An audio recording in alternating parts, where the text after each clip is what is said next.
Asian economies are bracing for impact amid an intensifying trade war triggered by the Trump administration, as well as heightened geopolitical tensions over Ukraine and the Middle East. The new president of the Asian Development Bank, Masato Kanda, will have to navigate these challenges. The ex-Japan currency diplomat has vowed to advance ADB's mission, which is to promote sustainable, inclusive and resilient growth in the region. He joins us now from Manila. Mr. Kanda, thank you so much, for joining us on the show this morning.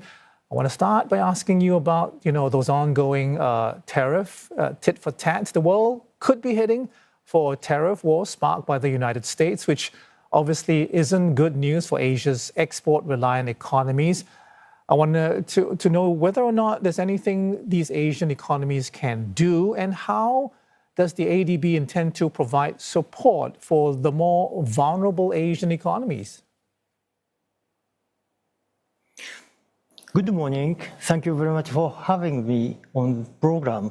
And let me start by how honored I am to be serving the region as the president of ADB.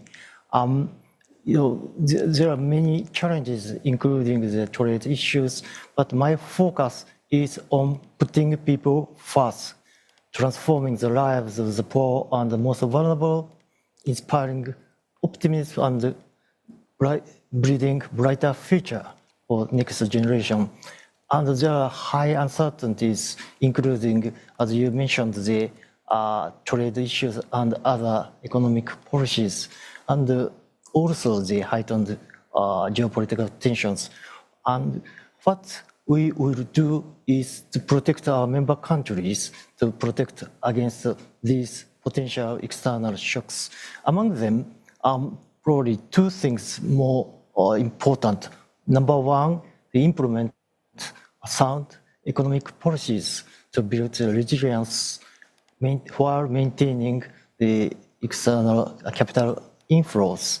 Second, boosting economic regional connectivity, particularly through the assistance or cooperation with ASEAN and others to build a resilience as a region. And I can say the Asia and Pacific region is in a much stronger position if you compare it to in the past because of the good macroeconomic policies and regional integration. But it can't make us complacent. I believe the continuous reform is needed to increase resilience against these external shocks, and ADB is ready to support these countries' efforts. Understood, Mr. Kanda. But in the near term, though, in terms of Asia's economic growth, do you see the trade war as the biggest risk? I don't know, because, at the moment, there is a full of uncertainties. Nobody knows which country or when and what magnitude. This is really complex situation. So what we can do is to protect our economies from these external shocks by strengthening our resilience and boosting the regional integrations. But I don't know this is the most important risk, but because there are other risks. For instance, potentially the geopolitical tension might disrupt supply chain, fueling inflation, or higher and longer interest rates could result in the lower investment because of the worsening the risk appetite and the higher borrowing costs and more fluctuation in exchange rates.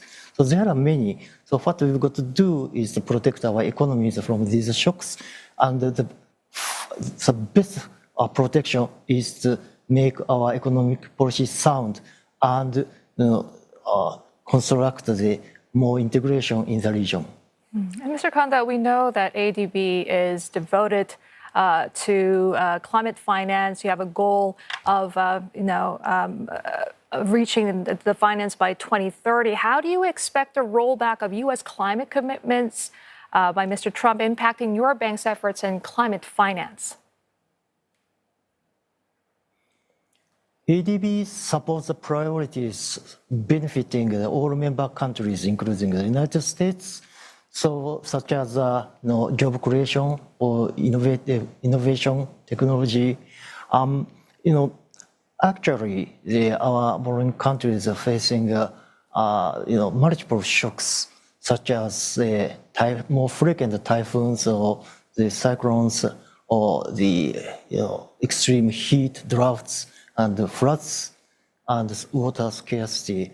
And they need the more efficient transport and the more modern electricity and crop variety.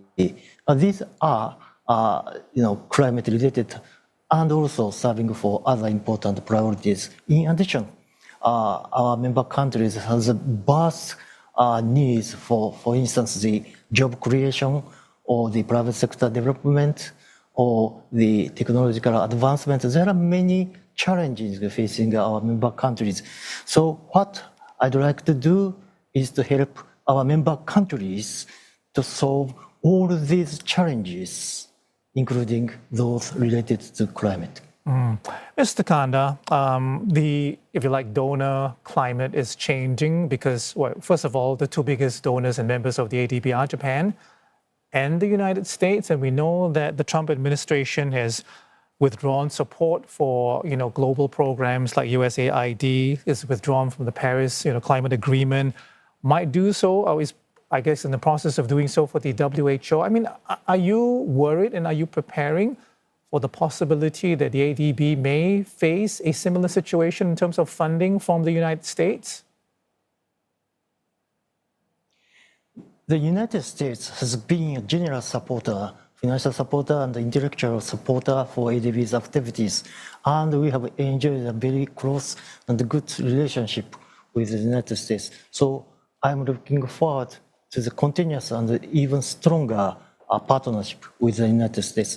But at the same time, our responsibility is to utilize the precious resources entrusted with us from donor countries, including the United States, in the most efficient and effective ways.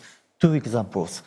One, we will boost our lending capacity commitment by 50%, 50% from 24 billion to 36 billion annually in 2034 without any single additional dollar from donor countries. Another thing is our guarantee mechanism will leverage $1 from donor countries by 4.5%.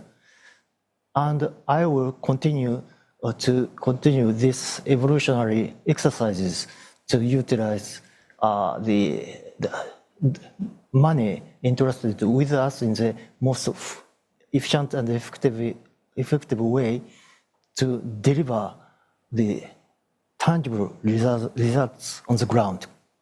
Okay, Mr. Kanda, best of luck on your new endeavor. Thank you very much for your time. We've been speaking to Masato Kanda, President of Asian Development Bank.